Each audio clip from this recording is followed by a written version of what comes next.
Le patron de facto de Samsung sous les verrous à Séoul. Lee Jae-yong, 48 ans, a été arrêté ce vendredi dans le cadre de l'enquête sur le vaste scandale de corruption qui secoue la Corée du Sud depuis l'automne.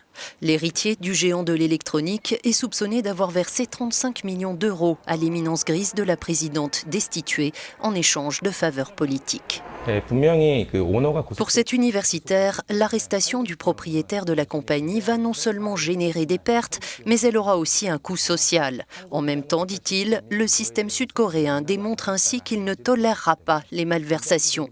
Donc, sur le long terme, cela a toutes les chances de renforcer la crédibilité de la Corée du Sud.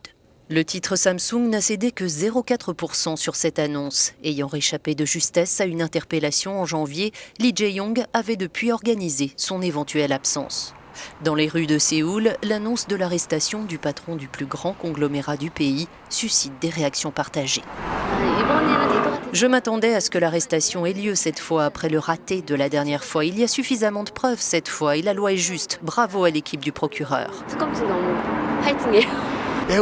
Cette arrestation est une honte. La cible originale des poursuites était la présidente Park. Mais je pense que parce qu'ils n'ont pas trouvé grand-chose sur elle pendant l'enquête, ils ont arrêté Lee. Je suppose que les conséquences sur notre économie seront énormes. Samsung génère en effet 20% du produit intérieur brut de la Corée du Sud.